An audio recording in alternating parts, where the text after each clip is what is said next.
Welcome to a new episode of These Go to 11. Let's turn it up.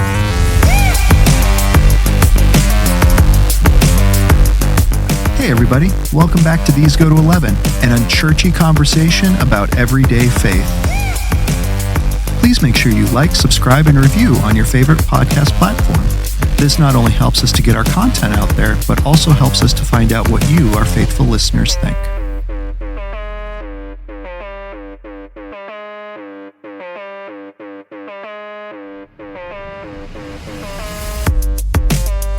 Ladies and gentlemen, welcome back to These Go to 11. This is a special Christmas episode of These Go to 11. I am Nathan Bell. Joining me as always, Greg Dutcher. Greg, what's going on, man? Ho, ho, ho. We are finally here, dude. You know I love the Christmas podcast season. Yeah, absolutely. I love this season. And contrary to some people who will not be named, maybe say there's somebody I serve with as a fellow pastor. Hypothetically, and there's many choices there, who is a little bit of a humbug. Let me be very clear. Matt Smith, those of you that know Matt, if you're part of our church or if you've tuned into the podcast in another another context, he's been a guest. Yep. Matt loves Jesus. He loves the truth of the birth of Jesus. He is a bit of a drag during the Christmas season. So I regularly come in and I taunt him. And I said, because he's a heathen, he loves Halloween. That's right. And Halloween's fun. But, dude, Christmas is a season. Yeah. And I'm excited, dude.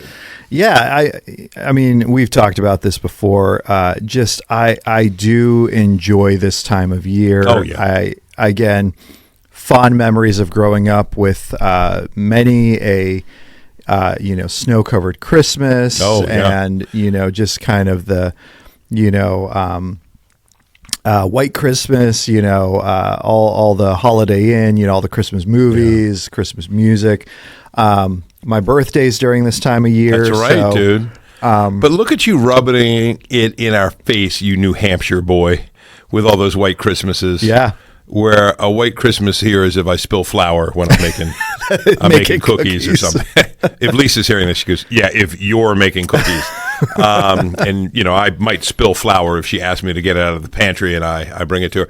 But, dude, I remember one Christmas here. You and Joy were probably down here by then.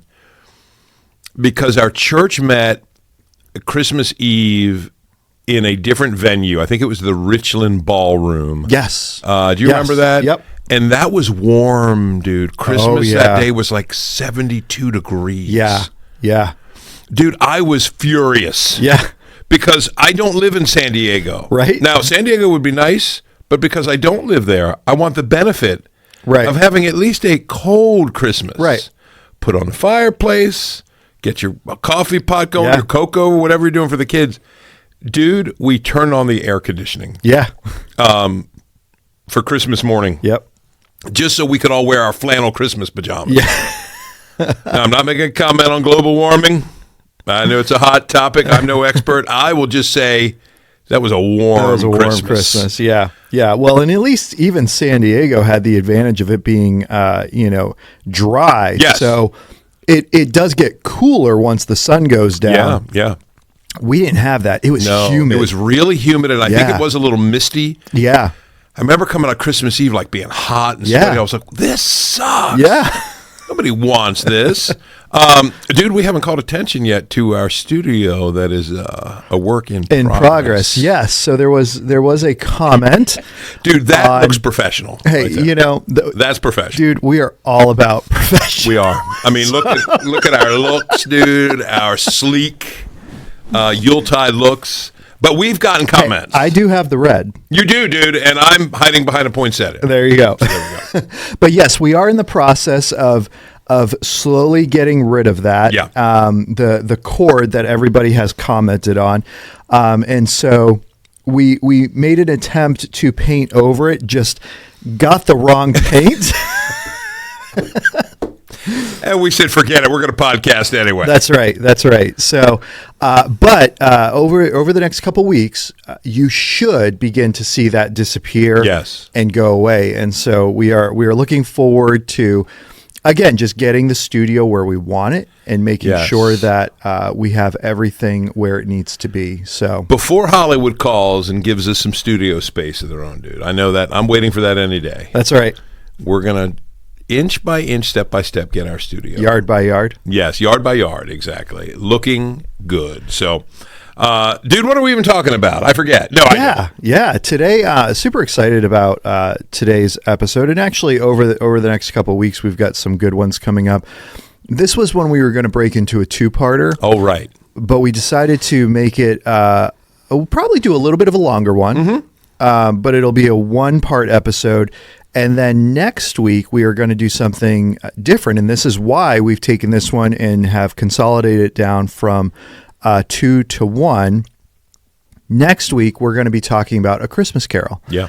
And we're going to be looking at the positives, but also the negatives. What are the dangers of... There's negatives in that story? There are negatives of that story. So what are the dangers of reading through A Christmas Carol? And I think it's fair to say, what are the dangers of reading through A Christmas Carol uncritically? Good right? point. And I think that's when we talk about that, really that's the danger of reading through anything uncritically. But it's Christmas. Greg, you and I both love A Christmas Carol. Oh. I believe your favorite is my favorite adaptation, George C. Scott. George C. Scott, 1984, the BBC. Yep. So good. And so, we just putting it out there, we enjoy this story. We enjoy the movie. 100%. And so when we talk about it critically, please understand, we're not just here ripping it apart and bashing it, that we have... fond moments with it. There's a lot of sentimentality that comes with it. Yep. But just like the Christmas season in general, right? Sentimentality can really get in the way of understanding what this year is about, or this time of year is about. I'll give this much as a preview, dude.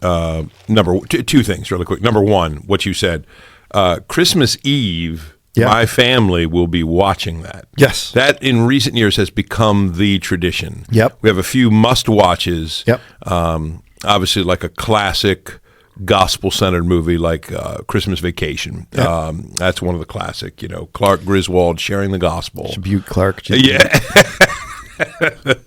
Mind if I fumigate this here item? It's a quality item.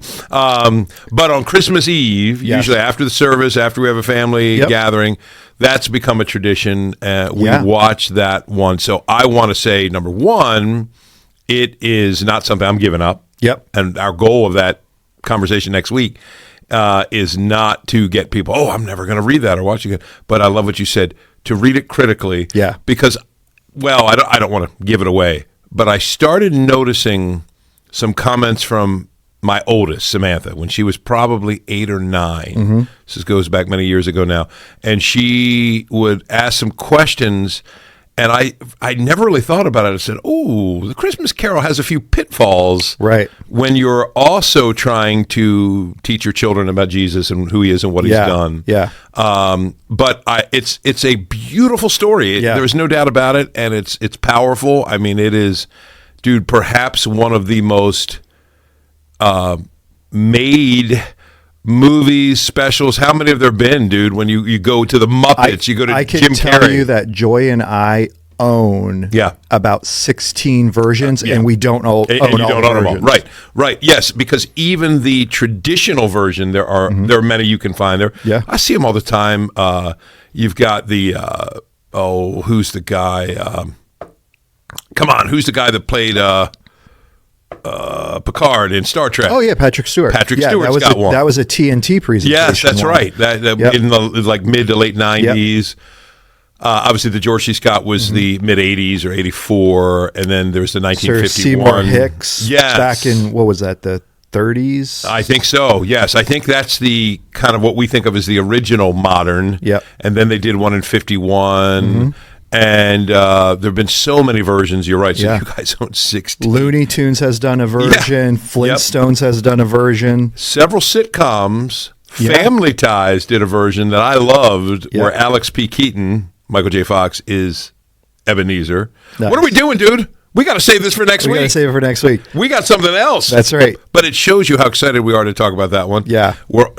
Dude, mind if I preview the next one really quick? Go for it. Because we always do a Christmas movies one. Yes. And we hope to have some of our favorite guests on that one that love to geek out on the movies. And we're going to talk about some old classics, but always some new ones that we've never discussed before. Yeah, absolutely. Really excited. That's a fun podcast. Yeah. One of the ones I look forward to every year. And then the next week, dude? The final one we'll be doing will be Christmas Eve. That's right. Actually, we will be doing, obviously, we will be pre-recording that one since we will both be insanely busy with the Christmas Eve service. We will be. But we will be doing something special for Christmas Eve looking forward to. We got to talk about the kids element. Oh, we have not even discussed that. Guys, this is going to be a 24-hour. Yes. These go to 11 Christmas Stay Eve tuned special. while we order pizza. That's and, right. I'm scratching my back and taking off my shoes. No, I won't do that. Commenting on Breaking Bad. Yes, exactly. But we will discuss that. Yes. But today. Yeah, today we are, looking forward to this one as well, obviously. Looking forward to all of them. But this one, Greg, you initially proposed the idea, and then through conversation, we kind of decided to expand it out. And so the initial idea was, what if we talk about dysfunction around holidays, particularly Christmas? Yeah. We did briefly touch on this when we did our relationship episode back in, what was it, May? Yeah, so nobody remembers, dude, including us. That's right.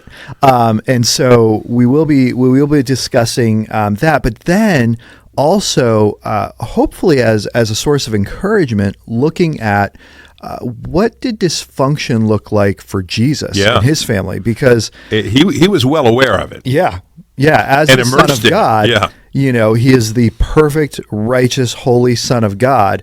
He obviously wouldn't have contributed to the dysfunction, but he would have been on the receiving end, and probably by the very fact of his perfect nature would have swirled up some I think that's a great distinction, dude. He didn't contribute the way you and I contribute, but his very perfect presence probably was a catalyst. Yeah.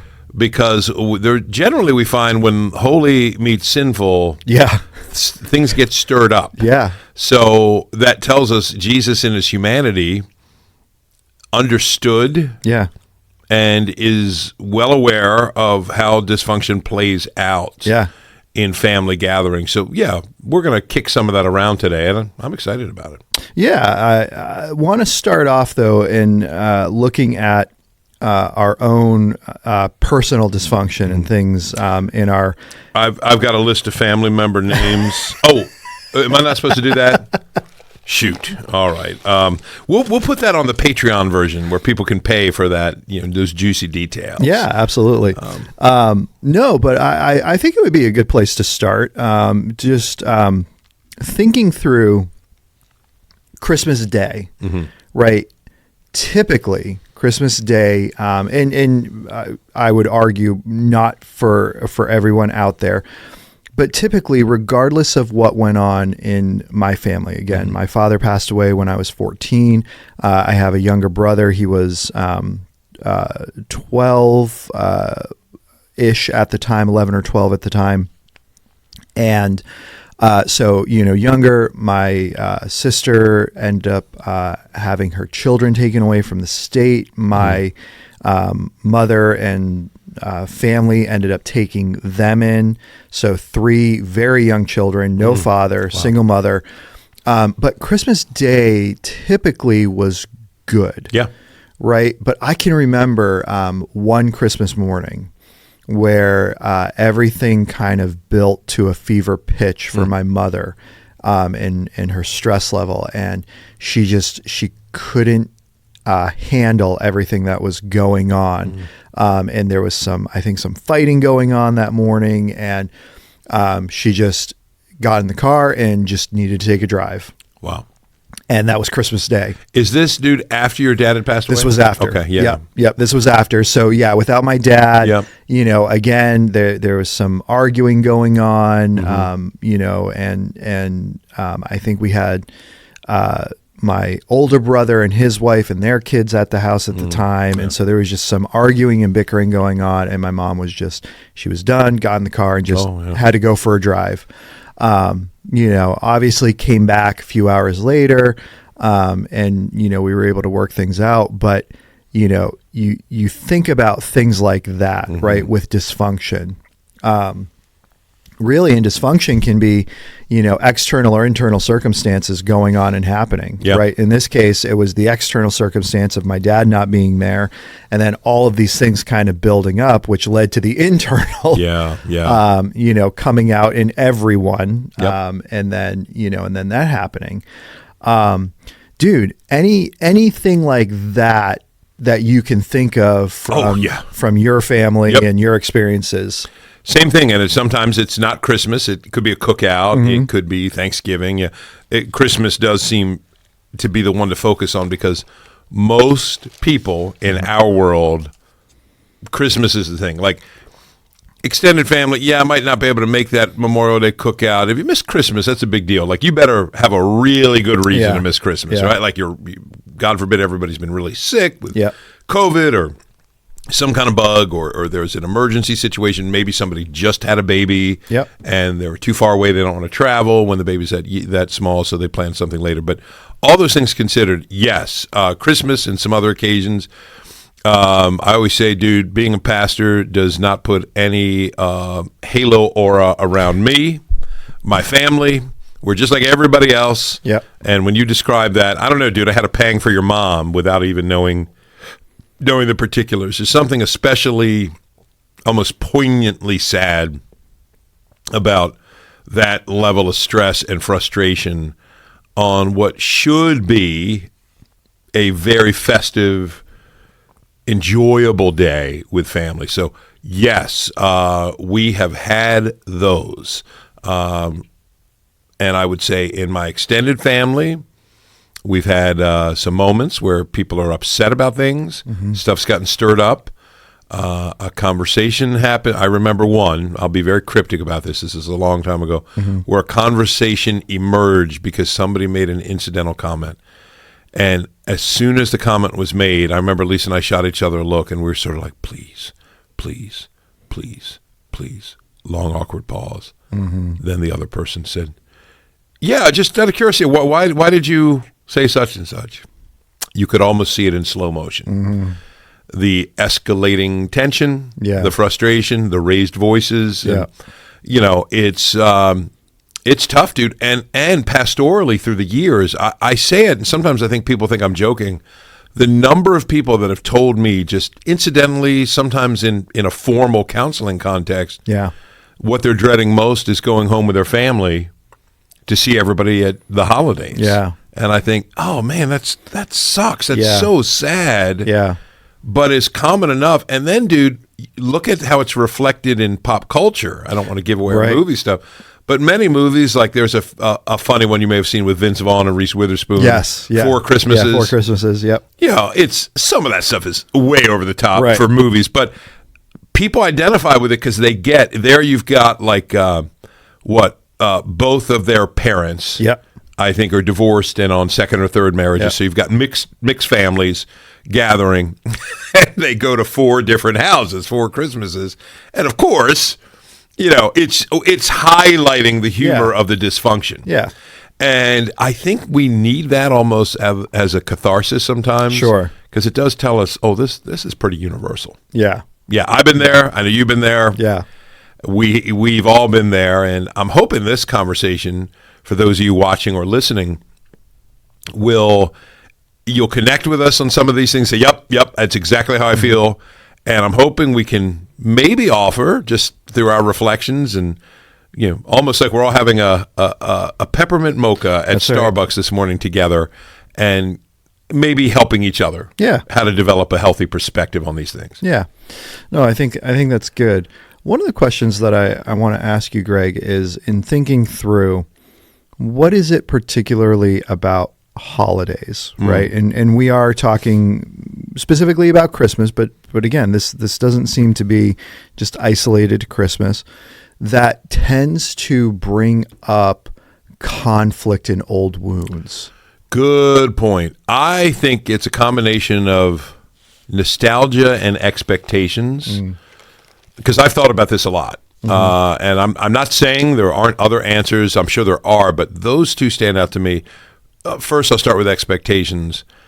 I mean, the expectations are just sky high at Christmas, right? I think fueled by nostalgia, and that nostalgia, we've talked about that in some other context. You know, that would be an interesting short story. My writer's hat is on. Somebody that has this nostalgic moment and they get an opportunity to get in their own DeLorean and go back to the moment. Yeah. And it would be interesting to see, oh, it wasn't that great. Well, it's like not a Christmas Carol. Yeah. We got that on the brain. Christmas Vacation, right? Where Chevy Chase has just had his breakdown and he's talking with his father and he's like, how did you get through it? And, you know, his father was like, you didn't see the behind the scenes stuff, you know? And it's like, really, you know, it was a lot of help from Jack Daniels. You know? And so the nostalgia that we have when we're younger oftentimes doesn't reflect the reality of the situation of what went on and what happened. Dude, exactly. Particularly from childhood. Yeah. Children have that advantage. I remember, dude, doing the countdown, like with my brother. Oh, my goodness, we're like 27 days away. Like, might have been right after, you know, Thanksgiving, or, you know, okay, we only got 2 weeks of school, and you're checking it off. Now, all we really had to focus on was getting through school. Yeah. And nothing else. Yeah. My parents took care of the gifts. Yeah. When I got a little older, my brother and I, we should either buy mom and dad something from the Santa shop, right, which they actually had in our elementary schools when we were kids, where you could go and you could get, you know, a cheese tray for dad and a little ornament for mom. So but that's all we had to do. Yep. I'd say my father, but, you know, it was my mother in my case. Right. He did everything. And probably a lot of people can relate. So I had all that room and space, and it's cool to just, you know, watch, you know, Charlie Brown Christmas and Rudolph and Frosty and get, you know, have this really great nostalgic, what has become in my adulthood nostalgic Christmas, because to your Chevy Chase, which is a great reference. Yeah. Yeah, that's an even better one in many ways than Four Christmases to highlight family dysfunction. But if you think about it, dude, I've always thought nostalgia fuels expectations. Yes. Yeah. We know Christmas is a big deal, and man, it really is impossible to meet the expectations. Because one, they touch on us financially, and most normal people we know don't have piles of cash laying around. Right. So you're spending more than you typically do because you're not normally buying gifts for the number of people you are. You're house cleaning, you're baking, you're getting ready for family visits. It's just a lot of stress.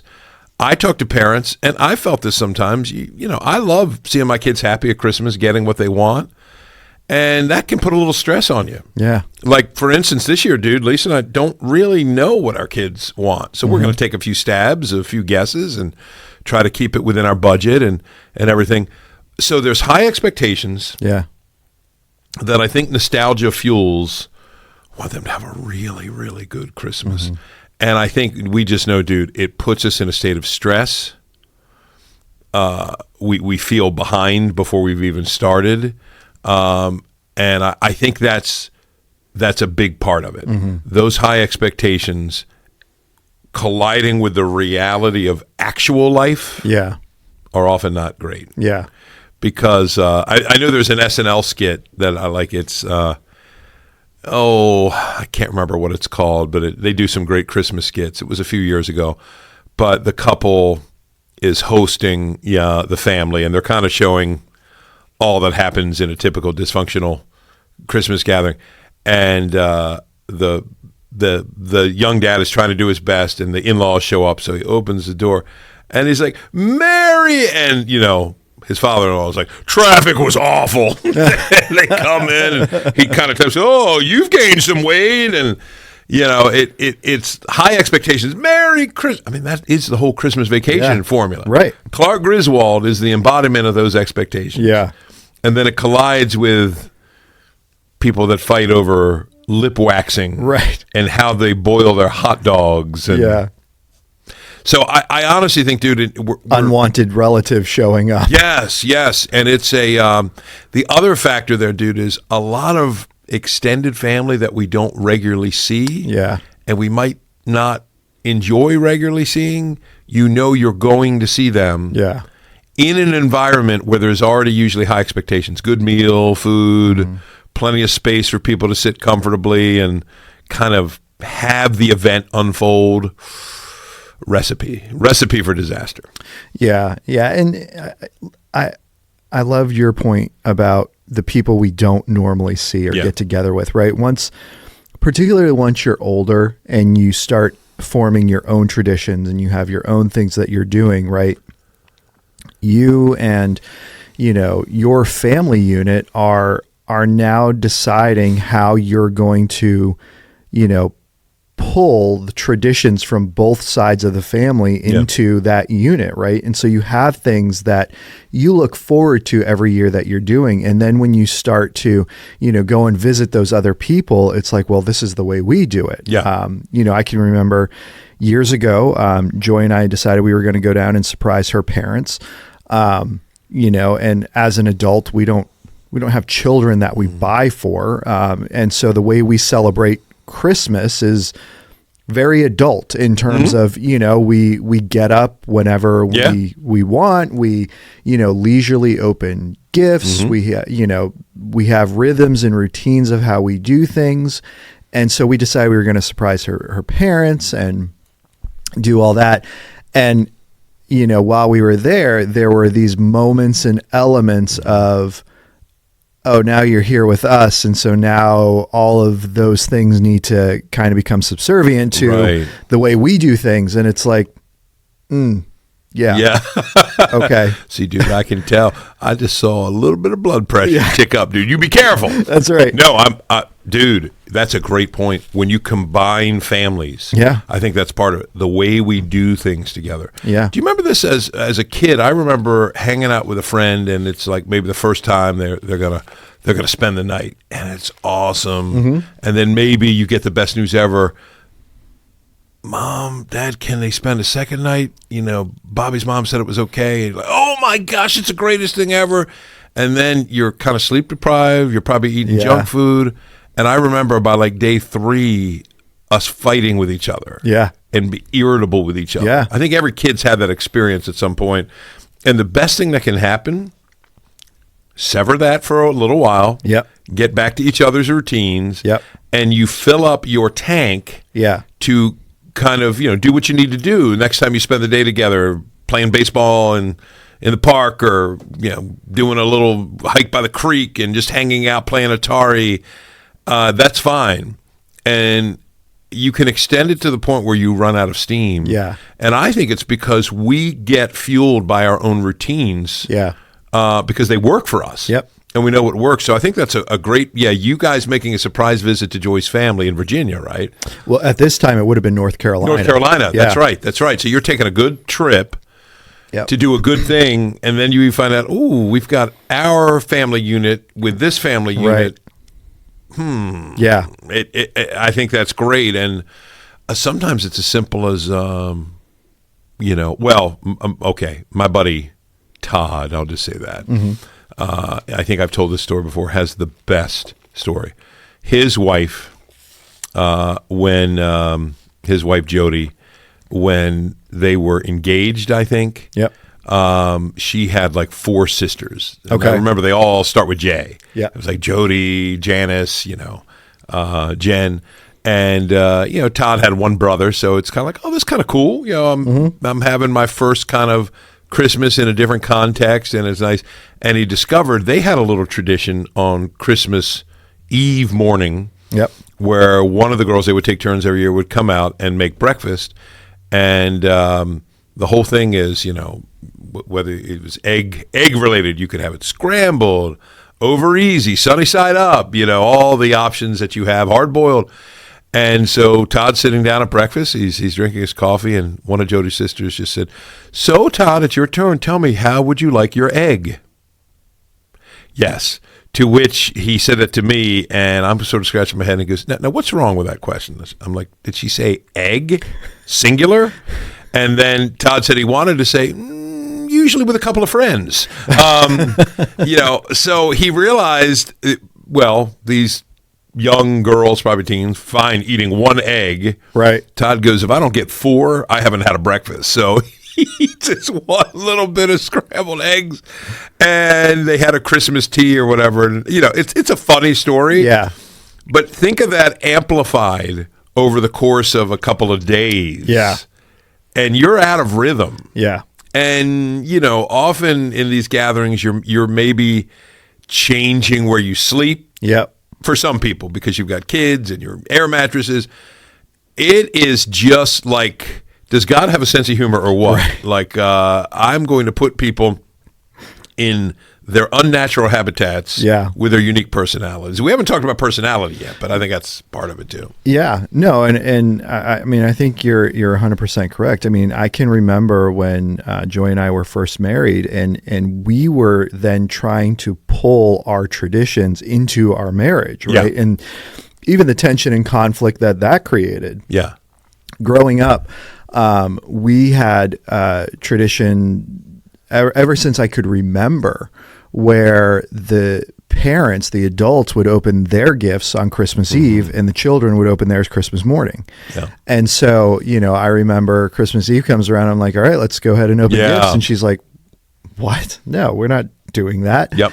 It's like, why not? I mean, this is, and for my parents, part of their rationale was, they had 4 biological children, and then there were several foster children running around throughout the house throughout the years. And so we could have anywhere up to, between 6 and 8 kids in the house. Wow.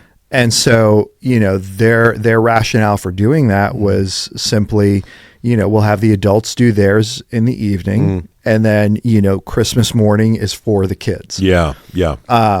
And so I just grew up like, oh, this is what we do. That's what you do, yeah. So even trying to like blend those two things, it's hard. And once we kind of, like you said, we got into that rhythm, and, personality can be developed as you are, engaged with a person for a significant period of time, and so Joy and I have developed our own personality together, so much so that, there are things that I used to look at in my family and think they're normal, and now I'm like, no, those things are weird. Yeah. And it's the same thing with her, where she, there are things that just, that's the way they did them, but now she looks at those things and it's like, that's just weird. That's odd. Why do they do it like that? And so you take those things and your personalities change with one another as you are, forming your own family together. And so, all of those things, like to your point earlier that you said about the expectations, right? The nostalgia, I'm sure if I were to ask you or any one of our audience members, okay, think of your most favorite Christmas that you've ever had. Yeah. Right. And what that looked like. Yeah. There's probably not going to be an ounce of negativity in there. I've got a couple. Yep. And it's all like everything just went smooth and perfect. And that's what you're trying to recreate you always every time. And dude, we've talked about this in other contexts. I'm fascinated. Usually the best moments are not planned. Yes. There may be exceptions. But don't you think 9 times out of 10, 99 out of 100, you get a spontaneous moment. Hey, dude, you do anything? No. Hey, do you want to go up for the day to so-and-so, to the Lancaster, the Gunpowder, and maybe you go with a couple of friends, and man, what a great day. And then, look at that restaurant, around the corner. Oh my goodness, this is the best steak I've ever had. Yeah. And you have this day. Yep. And great conversation, great laughter, great. You go home, you're just like, oh, Lord, what a gift that day was. So good. And then you think, let's plan that again. Let's do it again. It's never the same. Yeah. It's never the same. Yeah. And you could try to recreate every single moment of it, right? Same restaurant. Yeah. Same time. Yeah. Same weather. Yeah. Nope. And it's not the same because, you think about, wherever you were going, let's say you were going to just take a hike in the woods, right? Yep. And while getting there, you encountered traffic and, somebody was pulled over by the police. So it slowed everything down. And, there was and so, you're getting there and now you're cranky and annoyed. And then, people showed up and now the trail is more busy than normal. And, and then to your point, you go to the restaurant and let's say you got a different server who's, not as good as the one that you had before. And, maybe it's busier. So it's slower getting your food out and, every little thing. And so you went from having one of the best experiences of your life. Oh yeah. To having one of the worst sometimes it's not just a little downgrade. It's a nightmare. Yeah. You're right. So Christmas is that on steroids, dude. You've had these past Christmases and everything just worked out well, and just something is different about this one. And dude, what you said about blending family traditions, that's one of the things I do when I meet with a couple that's getting married. I ask them, I said, all right, I want to ask you guys a few questions. And I might ask her, tell me, what did you do for vacation when you were a kid? Like summer, winter, what did you do? Oh, we usually went to the beach, and we might have gone to a cabin, in Tennessee, in the fall. And, okay, good. Tell me about it. What did you do? What was it like? Yeah. And then I'll ask him, what did you do? And often we didn't go to the beach much. That wasn't our thing.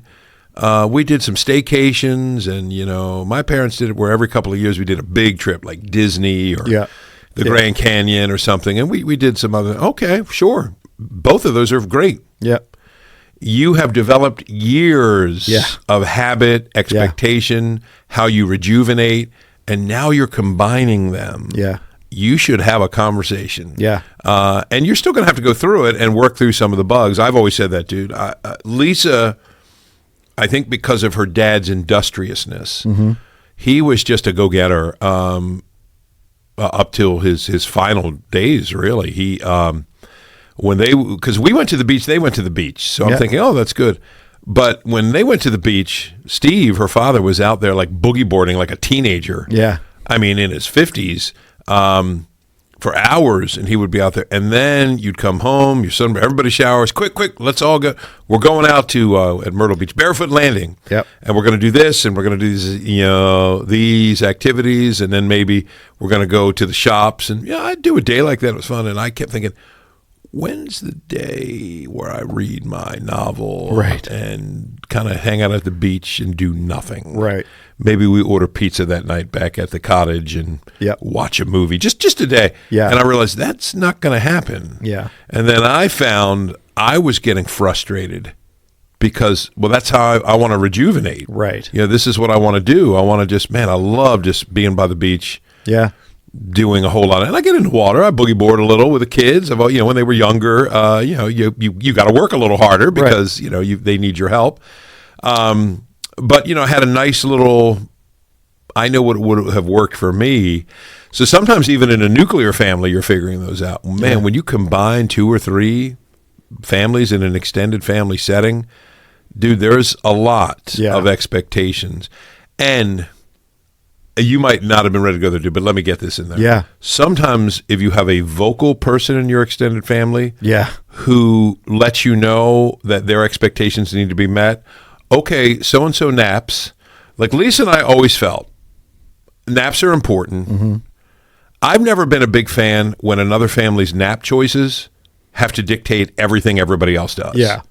Like, honestly. So we were always sensitive to that. Like, hey, Isaac needs a nap because he definitely needed it. Yeah. So you guys don't let us in. Go do whatever you want to do, right? Yes. Like, I think that's the key, right? Yeah. Is like the understanding that yes, we are aware enough, self-aware enough to know that our family unit, this is what we need. Yep. And we are not going to hinder you guys That's the key. in that. But you don't always get that. It's like, no. We expect everyone to stop what they're doing, stop having fun, and let's take care of this, and then we'll all go out and do it together. We did a vacation years ago, dude. I'll just say this, where there were multiple babies and multiple families, and it was to the point where we couldn't even enter the house without being shushed and told no talking. And it felt weird. Yeah. It felt kind of weird. Like, even on that, we kind of felt like, hey, we're going to try. We're going to be mindful of that. But, man, and again, depending on a personality, if you've got a type A personality that runs the tight ship, Woo, dude. And that's where all these family frictions ratchet up and all this stuff. So in that case, I always think it's upon the person that wants to enforce their tradition to let everybody else know, hey, this is just us. Please don't let us hinder you if you're doing a combined thing. But sometimes that family, but no, we don't want to do that without you. We're fine. And that's fine. Yeah. How families work that out. Yeah. But I definitely think somebody enforcing their tradition has to take the initiative to release others. Yeah. And not do it. So at Christmas, your example, dude, I would advise parents to tell their kids, hey, I know when it's just us, we open most of our gifts on Christmas Eve. Yeah. It's not how they do it there. So you got ways to do that. Yeah. Before you leave, we're going to let you guys each open a couple gifts. Yeah. But when we go there, we're not doing that because this is how they do it. Like if you go there and you just say, we need to do it tonight because that's what we do. You're like, dude, that'll tick people off. Yeah. Hypothetically. Right. Right. There's a lot of stuff that surrounds, Mark Driscoll and all of his things. I will say there's one thing that I've heard him preach on that I think has been tremendously helpful, and I think more people need to take this to heart when it comes to family, and that is, we're always told when you marry so-and-so, you're marrying their family. Right. And his take, and I actually the more I look at this, the more I agree with this, is no, that's not true. I know. I've heard him say this too. And I think I know where you're going. Yeah. When you're marrying this person, you need to come together and decide how you're going to live and act as a family, which leave means, and cleave. Yeah. You need to separate from your families so that you can join together to be your own family. Yeah. And I agree with him. I think that's right. Where both parties need to set aside and say, okay, I know this is how I grew up and I know this is what we always did, but we need to come together to decide what we are going to do. And in doing that, you build your own traditions, you build your own memories. But to your point, right, you're not afraid to go back and forth and say, okay, let's take a trip down memory lane and let's do it this way while we're here, or let's do it this way while we're here. But then when people come to you saying, okay, guys, now this is how we do it while we're here. Yeah. Right. And not being afraid, because I think sometimes that's where some tension and friction comes in as well, where, you have sides of the family and it's like, well, this is what we do. This is what we do. And it's like, that's not what we do. Right. Right. And so, like with the whole Christmas morning thing, Joy and I made it very clear early on, unless we want to, we are not traveling. Right. And in more recent years, I mean, I've even told both sides of the family, I'm not traveling for Thanksgiving. Right. No, I get it, dude. It's a terrible day to travel. And really with with school, we're in school that Monday, Tuesday, which means we have Wednesday, Thursday, Friday, and then Saturday, Sunday. Yep. And to travel on I still think it's marked as the number one travel day in the year is the Wednesday before Thanksgiving. I believe that's right. And then I don't think the Sunday is the number 2 day, but it's still high up there for travel days. I can speak to that, dude. Mm-hmm. When Samantha was a freshman and sophomore at Washington and Lee, down in Lexington, Virginia, a little above Roanoke, a little south of where JMU is. Beautiful drive, about a 4-hour drive. It was, it was, you do it in a day and it was hard because after a stop, you're gone for 10 hours. Yep. But I never minded it because it was so beautiful, except those first 2 Thanksgivings. The third one, she got a ride. Okay. And I can't remember her. Then COVID threw everything off. Her senior year was ended up being delayed. But that was the worst. Those 2, dude, I think it took me almost 7 hours to get there. Yeah. I had no idea the traffic on Thanksgiving Sunday is the worst. I'm sure some of our viewers and listeners are saying, oh, that's nothing. But yeah, I'm with you, dude. See, I've never had to travel on Thanksgiving because most of our family's here. Local, And honestly, for 15 years, Lisa has been the hostess. And people come to us. And that has its own challenges. You know, you want to make sure the house is all ready and everything is set. And occasionally we've had like her brother from Texas up with his kids. Yep. And we've got to get, some sleeping accommodations down. But I can't imagine traveling on Thanksgiving. Yeah, I mean, people that want to do it, great. Yeah, no, I'm at the point. I mean, I've never been a fan of traffic. Again, Joy has always said this about me. You are Bruce Banner 99.9% of the time. Like most chill, relaxed person, knows the monster that's within, and so can absolutely control it. When I get behind the wheel of a car and I get into traffic, the Hulk comes out in all of his beastie glory. Dude, you should put a sign on your car. Don't make me angry. Right. You won't like me when I'm angry.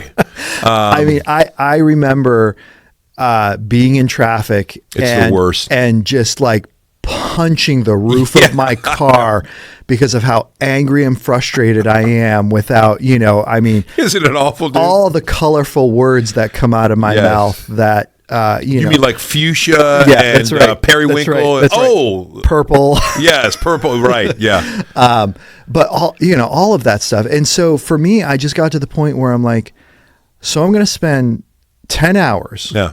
When normally it's a 4.5 to 5 hour drive. Yeah. I'm going to spend 10 hours being angry and frustrated for this moment of time where let's be real, as I'm older and I see more things, there's a lot of time within that moment of time that I'm also angry and frustrated. Yeah. And then I'm going to get back in the car and get angry and frustrated driving back to then have to go back to work angry and frustrated. Dude, let me give a practical solution here. Yeah. Because we've talked a lot, like for people just to consider.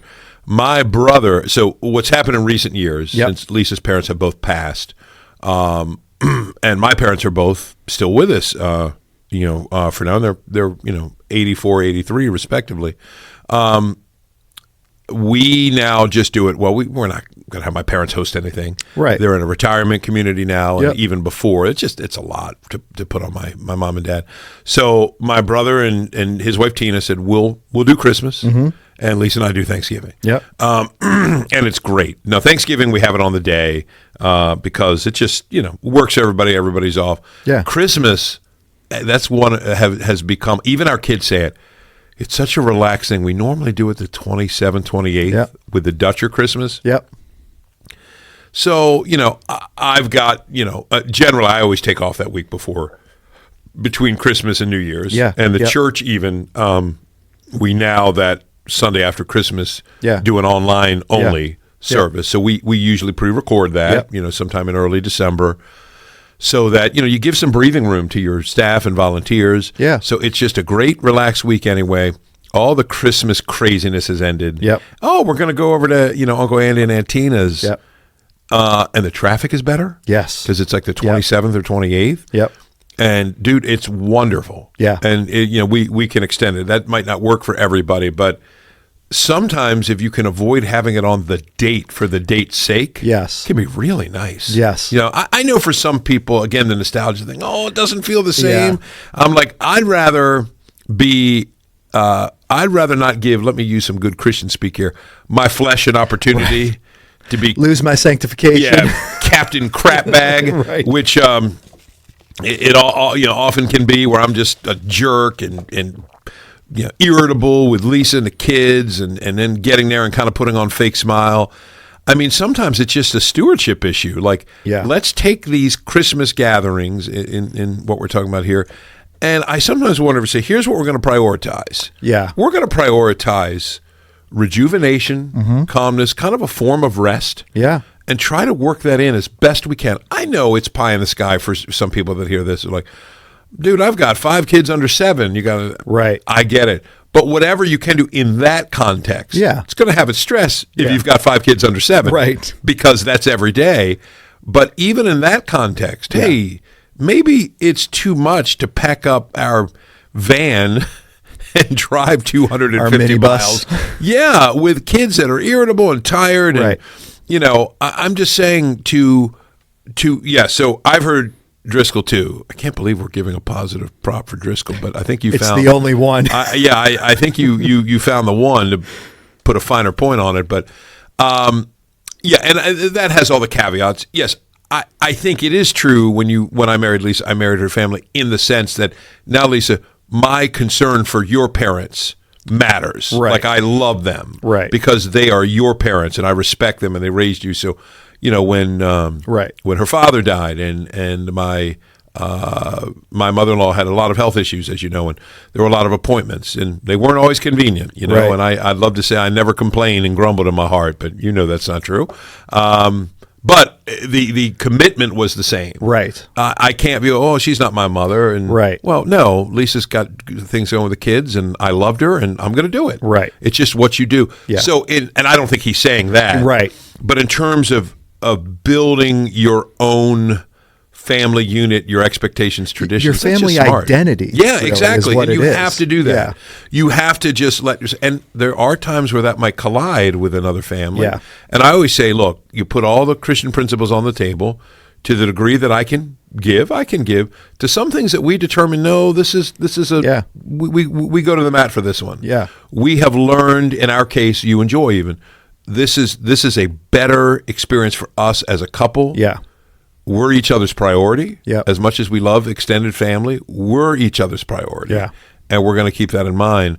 I think at times Christmas is a time for healthy boundary drawing. Yeah. Healthy. To me, unhealthy boundary drawing would be thinking selfishly. Yeah. But in terms, there's a fine line between being selfish and being a wise steward Yeah. of your time. There really is. Yeah. And sometimes, and we feel it, dude. How many times have you overcommitted? I do this all the time. And I've got a list of people, you're on there, dude, where I know I can tell Nathan, dude, I overcommitted. Yeah. So can we kill this week Yep. and do it next week? You're like, absolutely. Yeah. And part of what I'm doing or what you're doing there is saying, I just have to give myself some breathing room. Yep. Because at the end of the day, I'm responsible for my family rhythm, my life, Yep. how it plays out. So Christmas will test a lot of that. Yeah. And I do think it's wise to be prepared and not just hope it'll be beautifully nostalgic, Right? Because it won't be. Well, and let's be real. Part of the reason why there can be issues with this is how many unresolved issues go unresolved until you come face to face with the person that you're truly upset and angry with. Oh, yeah. Which is typically that holiday time, Yep. where really, if you were to kind of backtrack, Yeah. and say, you know what, there are these tensions that are going on. I know that we have this holiday coming up. I know that we're going to be face to face. Why don't we see if we can resolve these things before that? Agreed. Then you've at least eliminated that Yep. part of the tension that you're walking into, right? Yes. In a high stress, intense meeting scenario already because of the expectations and the nostalgia and all of those things. If you could resolve issues before going into that, Yeah. I mean, that would just make things so much better. Dude, and I'll double up on that one and be a little preachy here. If you and the person that is a source of friction, frustration, if you're both believers, Yeah. I mean, dude, it's when we did our reconciliation podcast several Yeah. months ago. There's no option Jesus has Right. left us outside of going Yeah. and doing all within our power to reconcile. Yeah. Or as Paul says in Romans, insofar as it depends on you. So I would say this: when I talk to people and they're dreading going back, if they give me a little more detail, I say, "Hey, are you two? I know you are. Is she or he a believer?" Mm-hmm. Yeah. Oh, okay. Right. Then have you considered that God may be stirring this up as a reminder? I need to go make this right as best as I can. If a person says, Greg, we've done it. We've tried for years. This is as far as we can get. I get it. Then Yeah. it's a different conversation. Yeah. Then you're talking about things like prayer Right. and preparedness. Yeah. I'd say, listen, I would urge you, and I've had people tell me things. I could never hurt my mother by not going. I love her, and she's older, and maybe some health problems. Mm-hmm.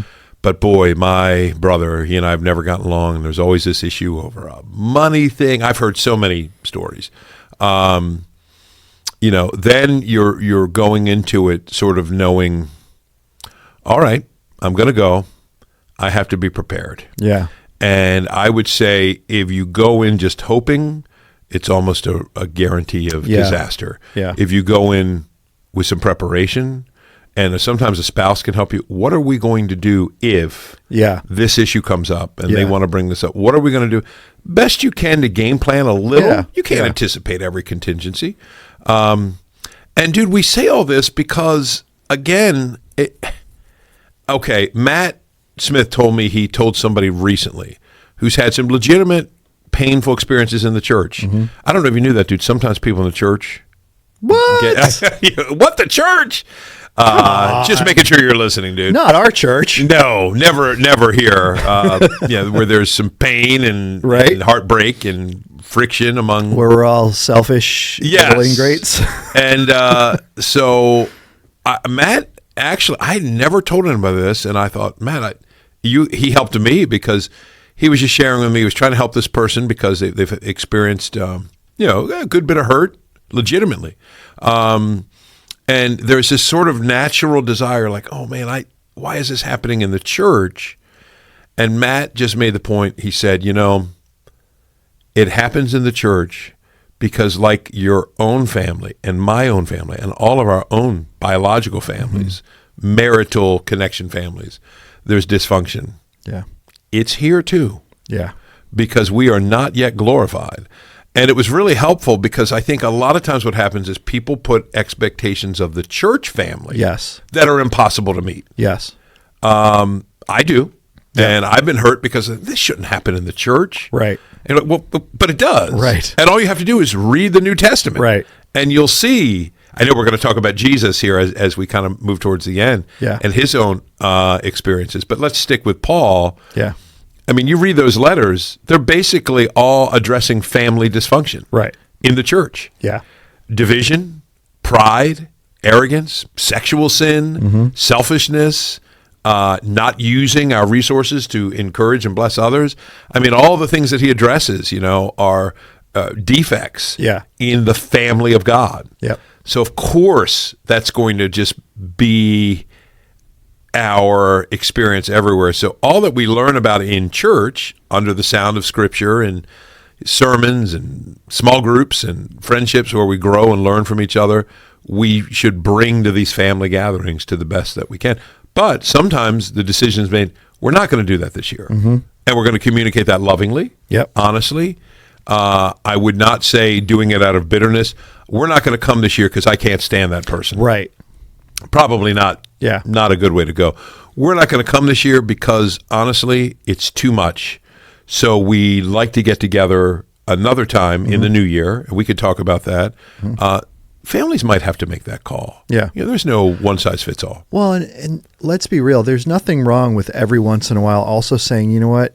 There's a lot of tension going on between me and this particular person, and so we're going to choose not to come until we can get together. Until we can get together and work it out. Absolutely. Right? I mean, and that's part of understanding and realizing who you are, where you are in the situation, but also understanding too that if we get together, it's not going to be pleasant for anyone. Yeah. And so let's just, until we can get together and we can resolve this, let's just say we're not going to join you this time. Yeah. Yeah, of course, dude, we've got the freedom to do that and to communicate honestly and openly. And we're not should not be ruled by other people's expectations of us, right? Yeah. We ultimately have to go to the Lord, see what he says, what we do. He's given us some pretty clear principles. Uncle Johnny, says some horrible things. There's a way to respond. Now, my flesh wants to respond by telling him to go pound sand and hit the road, Jack, and all this stuff. And maybe I do. It also tells him what to do when that happens. Right. I'm sorry. Right. You said some things, but that gave me no excuse. Yeah. I should have communicated this to you differently. I mean, it always addresses. We're not in the dark about what to do. It's a question of sometimes timing, when, how, etc. Yeah. But I think families should be very prayerful and thoughtful in how they steward these things. Yeah. Well, and again, we've spent so much of our time. I do want to shift gears looking at, Christ is our ultimate example in Scripture on how to handle and deal with these things, and he is no stranger to dysfunction. He's no stranger to, his ancestors who are full of dysfunction as well. I believe we've talked about that in other iterations of the podcast around Christmas time. Knots on the family tree. And so let's go ahead and spend our last remaining moments here just focusing on Christ. And let's start with some of the dysfunction that he faced while he was here on earth? Like, what are those things that we would look at and say, yeah, that's, Christ clearly experienced some of these things that we are talking about. My go-to, dude, is, and a professional would have had it ready, but a professional also knows how to stall. That's right. Is John chapter 7. I always go, this is my go-to. There's some others, but John chapter 7 is really interesting. After this, Jesus went about in Galilee. He would not go about in Judea because the Jews were seeking to kill him. Now the Jews' feast of booths was at hand. So his brothers said to him, "Leave here and go to Judea, that your disciples also may see the works that you are doing. For no one works in secret if he seeks to be known openly. If you do these things, show yourself to the world." Oh my goodness, how amazing. His brothers are urging him to step into his messianic role and show it. No, that's not what they're saying. It's one of the few places where if you stopped at verse 4, had nothing after from verse 5 on, you'd think, wow, looks like his brothers are recognizing that he is the Messiah, and that he should go to Judea at this opportunity, where Jews from all throughout the empire are gathering, as they did often at their major feasts. Sounds good. But then John tells us in verse 5, "For not even his brothers believed in him." It's fascinating. You can detect sarcasm in person. Yeah. Like if you ask me, "Hey, Dutcher, did you enjoy this morning when you spilled your coffee on your pants and you fender bendered somebody backing out of the Starbucks parking lot?" And I say, "Yeah, it was awesome. Hope I get to do it tomorrow." I'm being sarcastic. If you see it in a court transcript, you're not sure. Yeah. You need more context. This is one of those things where I'm so glad. It's brilliant. John says, "For not even his brothers believed in him." Yeah. Which means you go back and read, oh my goodness, they're mocking him. Yeah. They're being sarcastic. They obviously don't believe. One of the reasons we know that they don't believe up to the point of his crucifixion is the provision he makes for his mother. Yeah. Why wouldn't he leave her with his brother James? Right. Who will later go on to be the essentially the senior pastor of the church in Jerusalem, it appears, if you read the book of Acts. Because at that time, even at the time of his death, it does not appear that his brothers or sisters believed in him. Yeah. It appears that his mother did, and she held on to that angelic announcement from all those 3 decades earlier. And Jesus sees John there and says, "You take care of her. Yeah. We've got the woman, behold your son, son, behold your mom." And John did take care of her. And I've often wondered what happened after the brothers came to faith and their relationship with their mom. That maybe we'll find that out in heaven. But let's go back to Jesus' life. What do we know now? I've often thought, man, he had to be the loneliest man in the world in so many ways. Yeah. Because the two people that knew about his unusual origin story, one has died by the time he starts his ministry, his earthly father, Joseph, and the other, Mary, she comes across to me as loving, doting, still a little bit confused. I would not be surprised if she had some moments of doubt. Right. To go back to last month's podcast theme, did I have some, did I have some bad soup? Right. Did that happen? Right. That really happened. Moldy cheese. Yes, exactly. And the announcement seems, and she's watched Jesus grow up. All the other boys, probably in their later teenage years, are getting married. They're having children. They're settling down. Not Jesus. That's my sense of Mary. Well, we get hints of that because his first miracle. Oh, yes. Right, where he turns water into wine, his mother is basically coming to him almost as, hey, can you do your little parlor trick? And she's like his manager. Yeah, and trying to assert herself in that role, which, again, I'm always fascinated. I'd love to know what was in her mind. Is she almost, you need to do this. Right. It's and the irony of that passage is she's rightly discerned. There's something about this moment that seems right. Right. And it will be, but he needs to let her know. Right. You're not dictating. Right. My Father's dictating when and how. And so he essentially, it sounds weird to say, kind of puts her in her place. Yeah. And when she basically says, do it, and he will. Yeah. But not because she's urging him to do it. Right. In his timing, not hers. Exactly. Yeah. And they do happen to coincide. But it's almost, if he had just done it with no comment to her, she might think, I'm the one. Yeah. And she's not. He is obeying his Father's voice, his Heavenly Father's voice for direction. So the Mary angle is fascinating. There's love, faith, some misunderstanding, and Mary's just very dear to my heart because of that. But the brothers and sisters, that little verse tells us a lot. Here's Jesus by John 7. Lots happened. Yeah. He has done several miracles, several moments of big teaching, big claims, and his brothers think he's, whatever, out of his mind, that he's a poser. We don't really know, but all John tells us is, for not even his brothers believed him, and they felt free to mock him. Mm-hmm. Yeah, go up. Go to Jerusalem. It would almost be, dude, like if, my brother, if I fancied myself when I was like 18, I think I could be the next big music star. Right. I think I could be, the next Bon Jovi in my era. I'm going to go out and, if you've ever heard me sing, dude, that's not true.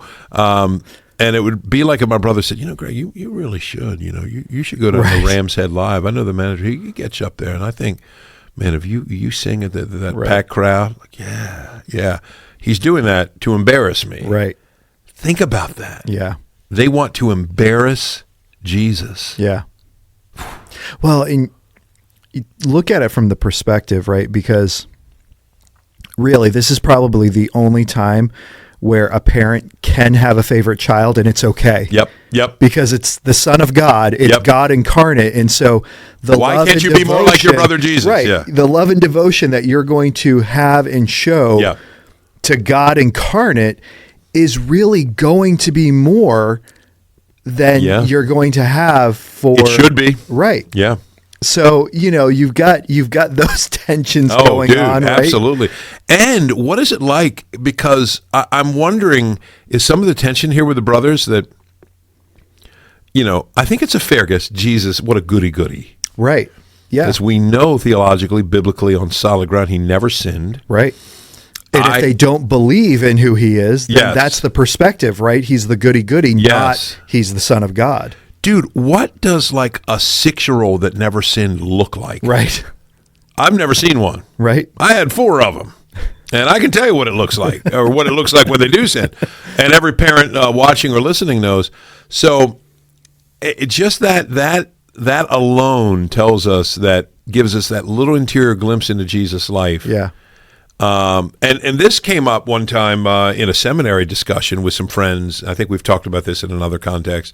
Was Jesus ever spanked? Was he ever disciplined? And of course, your gut reaction is, well, of course not, because he never sinned. I said, right, but his parents weren't perfect. Right.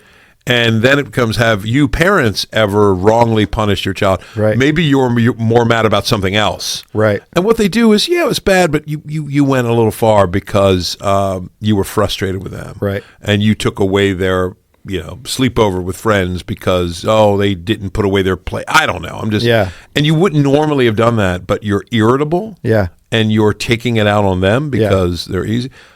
I think that could have happened to Jesus. A bunch of the brothers, they're playing around, they're goofing around, and they knock over a dish, it breaks. Mm-hmm. Mary comes in, Joseph comes in, long day, back and feet hurt. Mm-hmm. All of you, go to bed now. And, who knows what happened. So Jesus I don't know for certain, but I can make a reasonable case that he experienced unfair punishment. Sure. As a child, because of the imperfections of the people around him. Right. Well, I mean, I've got Jesus as a boy in the temple. Now Yeah. his parents went to Jerusalem every year at the feast of Passover, and when he was 12 years old, they went up according to the custom. And when the feast was ended, as they were returning, the boy Jesus stayed behind in Jerusalem. His parents did not know it, but supposing him to be in the group, they went on a day's journey and then they began to search for him among the relatives and acquaintances. And when they did not find him, they returned to Jerusalem searching for him. After 3 days, they found him in the temple, sitting among the teachers, listening to them and asking them questions. And all who heard him were amazed at his understanding and his answers. And this part fascinates me, and it goes to what you were saying, right? And when his parents saw him, they were astonished. And his mother said to him, "Son, why have you treated us so? Behold, your father and I have been searching for you in great distress." And he said to them, "Why were you looking for me? Did you not know that I must be in my father's house?" And they did not understand the saying that he spoke to them. Can you imagine the perfect Son of God correcting your parents? Greg, how did you handle it when your children corrected you? Oh, wonderfully. I said, thank you. Thank you, son or daughter. I appreciate my 12-year-old telling me how to manage my time. No, how most parents do. That's a great point, dude, to get kind of schooled by your kid. I mean, I had a couple of moments, incidentally, I think I've told you, where to your traffic illustration, I remember, I think it was Ben. It may have been Sam, but I think it was Ben, years ago, where it wasn't even that bad, but I'm driving and he's in the back, and I'm lost in my own world. He's kind of looking out the window and I'm listening to sports talk or whatever, and somebody pulls in front of me. I'm like, man, and I like hit the wheel and stuff. And I remember, I think it was Ben. I remember his little voice. "Dad, are you mad? Aren't you supposed to love them because God loves them?" Shut up, Ben. Don't you preach to me, son. And he wasn't even like trying to be like a jerk. He was just like asking a question in his kind of childhood wonder stage. And we know what that's like. Yeah, but to be schooled by your parents. The also thing, dude, I remember when I wrote the devotional All for Love a couple of years ago. For the church, again, I always think this is sanctified imagination, as long as you don't teach it as doctrinal fact. But I can't help but wondering, does Joseph take a little sting? Woo! Always gets me. Because don't you know I'd be in my father's house? It's kind of a reminder to Joseph, you're not my father. Right. Now I believe Jesus respected him in his rightful role as his guardian and caregiver, and I'm no doubt saying that, but it's Jesus is speaking the truth. Yeah. It's what he will tell Mary, to go back to his first miracle at the wedding of Cana. My time is on my father's timeline. Right. He's always telling people, that's what I'm going to do. Right. And you do not, the apostles can't hold sway over him. The Pharisees can't. His own family can. Yeah. So just the thought for our listeners, viewers, because I know we're getting towards the end here. It helps me to know because sometimes, look, we kept it kind of light today, which I think is good. Neither of us are going to open the darkest corridors. We want to respect our own families too. But yeah, there have been some times in my extended family that really hurt. Yeah. People have said hurtful things. Some of those have stuck with me for some time, and you do your best. I'm sure you've had the same, dude. And just to know that we can draw near to Jesus, who draws near to us, who doesn't just sympathize with us generally, right? Because he's fully human as well as fully God. But I actually think in these areas, understands experientially, the pain of being hurt by your family, being frustrated by your family. And does that solve everything? No, but boy, it sure helps me. Lord, just help me. Yeah. I know you understand this. Yep. I'm really frustrated to be around this person. They've said something that's angered me. It's hurt me. He knows what it is to be mocked, to be rejected, to be ignored, to be misunderstood. Whatever experiences we have when we gather with our families, he knows. Yeah. And they're precious to him, and we can take that to him. Yeah. Excellent. Well, we are, as you said, Greg, we're running out of time. Yeah, we did go a little longer, but we did combine too. Yeah, we did. That we would have done. Yeah. So looking forward to next week. Yeah. We're talking about A Christmas Me Carol. too. Then we've got our Christmas movies, and then, of course, our Christmas Eve. And then January, again, we'll promote this all through December. January, we have... basically, it's mental health awareness on These Go to 11, Yeah. right? And we are have some fantastic authors lined up Every week. and so we are really looking forward to having them on. Yeah. And I think we'll have a couple extra episodes in there as well. I do too. That we can release with it. So looking forward to it, man. Until the next time, we just rock the Casbah. Thank you again for listening to These Go to 11, an unchurchy conversation about everyday faith. Once again, please make sure you like, subscribe, and review on your favorite podcast platform. And if you ever find yourself in the Forest Hill, Maryland area, please feel free to stop by at 135 Industry Lane, and you can get all of our service times and information at christfc.org. These go to 11.